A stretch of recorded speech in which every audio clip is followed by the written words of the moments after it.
Hello students, मैं doctor निशा बंसल, सहायक आचार्य EAFM राजकीय महाविद्यालय सुमेरपुर से। आज हम बात करते हैं बीकॉम सेकेंड ईयर प्रश्न पत्र द्वितीय अंतर्राष्ट्रीय व्यापार एवं वित्त। पिछले वीडियो में मैंने आपको बताया था व्यापार संतुलन क्या है, व्यापार संतुलन का अर्थ, परिभाषा और विशेषताओं के बारे में हमने बात की थी। आज उसी टॉपिक पर कंटिन्यू करते हुए हम बात करते हैं।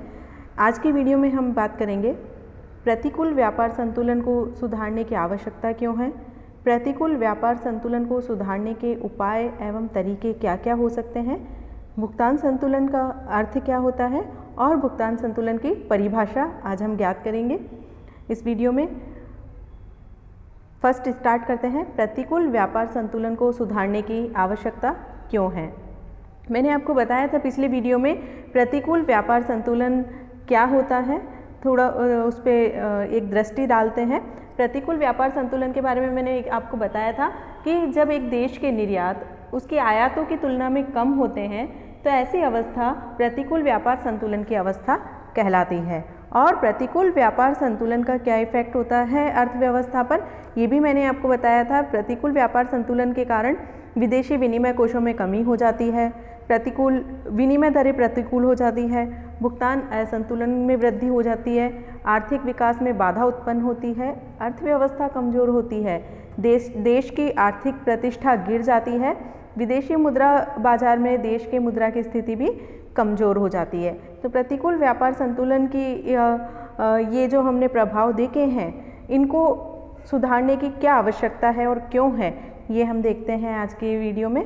देखिए, विदेशी विनिमय की सुरक्षा एवं वृद्धि के लिए प्रतिकूल व्यापार संतुलन को सुधारना क्यों आवश्यक है, ताकि देश में जितना भी विदेशी विनिमय कोष उपलब्ध है उसकी सुरक्षा हो सके, उन कोषों में वृद्धि की जा सके।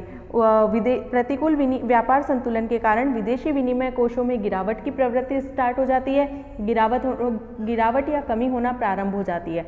इस गिरावट या कमी को रोकने के लिए, इन कोषों में वृद्धि करने के लिए और विदेशी विनिमय की सुरक्षा बनाए रखने के लिए व्यापार संतुलन को सुधारना, प्रतिकूल व्यापार संतुलन को सुधारना आवश्यक होता है।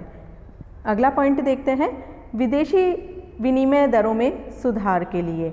देखिए, जब विनिमय दरें प्रतिकूल हो जाती है तो ये देश के लिए बहुत ही घातक सिद्ध होती हैं, क्योंकि प्रतिकूल विनिमय दरों के अंतर्गत देश की मुद्रा के बदले विदेशी मुद्रा की कम मात्रा प्राप्त होती है। इसलिए और यह स्थिति देश के लिए अनुकूल नहीं होती, इसीलिए देश की मुद्रा के बदले में विदेशी मुद्रा की अधिक मात्रा प्राप्त की जाए, ये आवश्यक होता है। अर्थात विनिमय दरों में सुधार करना आवश्यक होता है। तो प्रतिकूल व्यापार संतुलन में सुधार करके ही विनिमय दरों में सुधार किया जा सकता है, विनिमय दरों को देश के लिए अनुकूल बनाया जा सकता है। तो विनिमय दरों में सुधार के लिए भी प्रतिकूल व्यापार संतुलन में सुधार करना आवश्यक हो जाता है। भुगतान संतुलन में सुधार के लिए, देखिए, भुगतान संतुलन में यदि असंतुलन उत्पन्न होता है तो देश के सामने विनिमय संकट उत्पन्न हो जाता है। भुगतान संतुलन एक देश की अर्थव्यवस्था का संपूर्ण दर्पण प्रस्तुत करता है, अर्थव्यवस्था की स्थिति बतलाता है। और भुगतान संतुलन में यदि असंतुलन उत्पन्न होता है तो ये देश के लिए संकट की स्थिति हो जाती है, अर्थात उसके पास विदेशी विनिमय कोष पर्याप्त मात्रा में उपलब्ध नहीं है, देश का आर्थिक विकास रुक जाएगा, देश तरक्की नहीं कर पाएगा। इसीलिए भुगतान संतुलन में सुधार करने के लिए प्रतिकूल व्यापार संतुलन को सुधारना आवश्यक हो जाता है।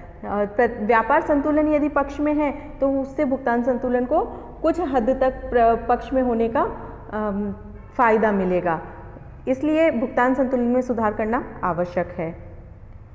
नेक्स्ट, आर्थिक विकास में बाधा दूर करना। यदि व्यापार संतुलन प्रतिकूल है तो देश में विनिमय संकट उत्पन्न हो जाएगा, विदेशी मुद्रा की कमी उत्पन्न हो जाएगी। इसका इफेक्ट क्या होगा कि विदेशों से पूंजीगत सामान और मशीनें आयात करने के लिए देश में विदेशी मुद्रा का अभाव रहेगा, विदेशी मुद्रा की कमी होगी और विदेशों से हम मशीनरी आयात नहीं कर पाएंगे, तकनीकी आयात नहीं कर पाएंगे, पूंजीगत सामान का आयात नहीं हो पाएगा। तो इसका इफेक्ट होगा कि आर्थिक विकास हमारा अवरुद्ध हो जाएगा। इस प्रकार से आर्थिक विकास को बनाए रखने के लिए, आर्थिक विकास में वृद्धि करने के लिए प्रतिकूल व्यापार संतुलन को सुधारना आवश्यक हो जाता है। नेक्स्ट पॉइंट देखते हैं, आय एवं रोजगार में वृद्धि करने के लिए। यह देखिए, यदि हमारा व्यापार संतुलन पक्ष में नहीं है, प्रतिकूल है, तो हम आत्मनिर्भरता की प्राप्ति नहीं कर सकते। और आत्मनिर्भर बनने के लिए हमें विदेशों से तकनीक भी मंगानी पड़ेगी, मशीनरी भी मंगानी पड़ेगी। और ये तकनीकी और मशीनरी जब आए हैं देश में तो नए उद्योग स्थापित होंगे। नए उद्योगों की स्थापना से देश में रोजगार बढ़ेगा और आय भी बढ़ेगी। तो इस प्रकार से प्रतिकूल व्यापार संतुलन को यदि हम सुधार दें तो हम विदेशी मुद्रा के माध्यम से, जो भी विदेशी मुद्रा हमें प्राप्त होती है उसके माध्यम से तकनीकी का आयात कर सकते हैं, मशीनरी का आयात कर सकते हैं और उनके आधार पर नए उद्योग स्थापित किए जाएंगे।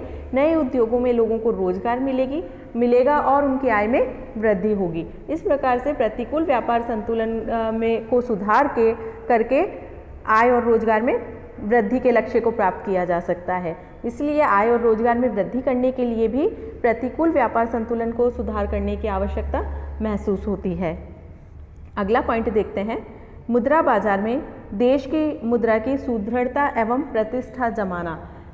मैंने आपको बताया था, यदि व्यापार संतुलन विपक्ष में है तो देश में विदेशी विनिमय की कमी हो जाएगी, विदेशी मुद्रा की कमी हो जाएगी और देश की मुद्रा की कीमतें विदेशी मुद्रा की तुलना में कम हो जाएगी। इसका इफेक्ट क्या होगा? देश की मुद्रा की प्रतिष्ठा गिरेगी अंतर्राष्ट्रीय स्तर पर, उसकी मांग भी कम होगी और प्रतिष्ठा भी गिर जाएगी। तो अपने देश की मुद्रा की विदेशी स्तर पर विदेशी मुद्रा की तुलना में प्रतिष्ठा बनाए रखने के लिए और देश की मुद्रा की मांग में वृद्धि करने के लिए ये आवश्यक है कि व्यापार संतुलन हमारा पक्ष में हो। तभी यदि देश का व्यापार संतुलन पक्ष में होगा तो भुगतान संतुलन भी पक्ष में होगा और भुगतान संतुलन भी पक्ष में होने की प्रवृत्ति रहेगी और देश की मुद्रा की प्रतिष्ठा में वृद्धि होगी, देश की मुद्रा की सुदृढ़ता में वृद्धि होगी, देश की मुद्रा की विनिमय दरों में वृद्धि होगी। इस प्रकार से इन कारणों से हमें देश की प्रतिकूल व्यापार संतुलन को सुधारना आवश्यक हो जाता है। नेक्स्ट देखते हैं, प्रतिकूल व्यापार संतुलन को सुधारने के उपाय एवं तरीके। अब ये हमने देख लिया प्रतिकूल व्यापार संतुलन क्या होता है, इसे सुधारने की आवश्यकता क्यों है। आगे हम देखते हैं कि इसको किस प्रकार से सुधारा जा सकता है। प्रतिकूल व्यापार संतुलन में सुधार करने के लिए हम क्या उपाय अपना सकते हैं। देखिए, फर्स्ट उपाय क्या अपना सकते हैं, निर्यातों को प्रोत्साहन एवं वृद्धि। मैंने आपको बताया था प्रतिकूल व्यापार संतुलन का मतलब क्या होता है कि निर्यात कम हो गए हैं और आयातों में बहुत ज़्यादा वृद्धि हो गई है। तो इस प्रकार से यदि निर्यातों में वृद्धि कर दी जाए तो प्रतिकूल व्यापार संतुलन को सुधारा जा सकता है। और निर्यातों में वृद्धि किस प्रकार से होगी, निर्यातों को प्रोत्साहन देकर।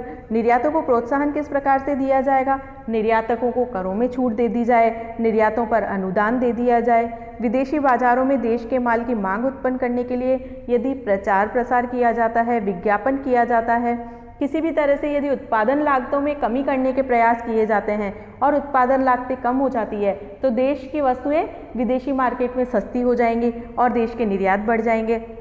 यदि आंतरिक उपभोग पर रोक लगा दी जाए या आंतरिक उपभोग को कम करके निर्यातों में वृद्धि कर दी जाए तो इस प्रकार से निर्यातकों को इस प्रकार के प्रोत्साहन दिए जा सकते हैं, अर्थात करों में छूट और विदेशी निर्यातों पर अनुदान देकर। तो इस प्रकार से ये कुछ कार्य हैं जिनके आधार पर निर्यातकों को प्रोत्साहन दिया जा सकता है और निर्यातकों को प्रोत्साहन देकर निर्यातों में वृद्धि की जा सकती है, जिससे जब निर्यातों में वृद्धि होगी तो देश का प्रतिकूल व्यापार संतुलन धीरे धीरे अनुकूल होने की प्रवृत्ति रखेगा।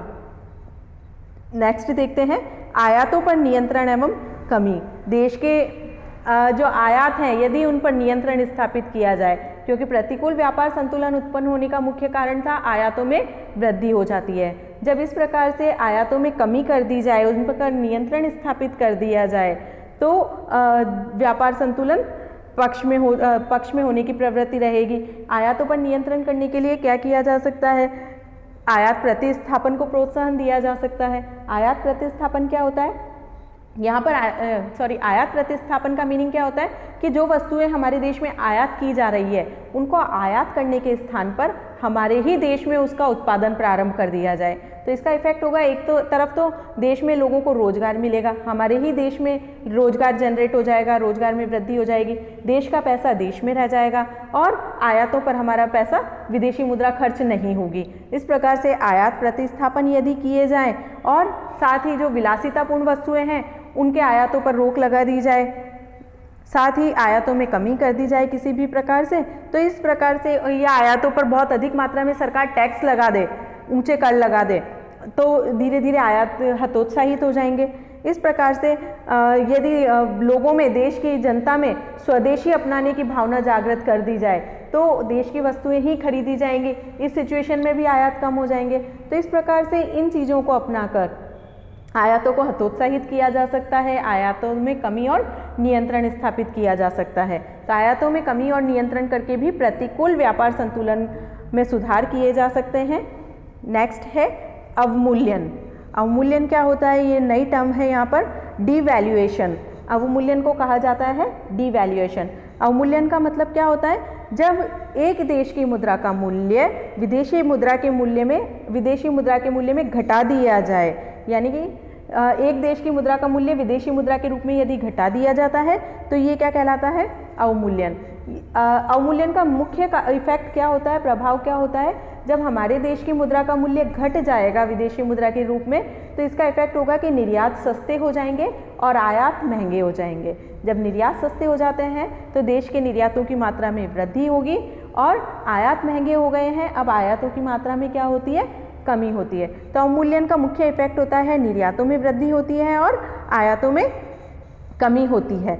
इस प्रकार अवमूल्यन करके, निर्यातों में वृद्धि करके, आयातों में कमी करके प्रतिकूल व्यापार संतुलन में सुधार किया जा सकता है।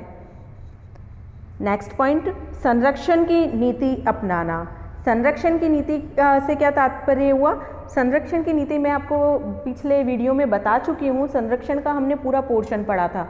संरक्षण का मतलब होता है अपने देश के उद्योगों को संरक्षण प्रदान करना, अर्थात उन्हें किसी भी प्रकार से प्रोत्साहन देना, नए उद्योग लगाना, लाइसेंस की अनिवार्यता में कमी करना, लाइसेंस की अनिवार्यता समाप्त करना, करों में छूट देना, बिना ब्याज के ऋण देना, यानी कि सस्ते लोन उपलब्ध करवाना, ये सारे संरक्षण के उपाय मैंने आपको कुछ बताए थे।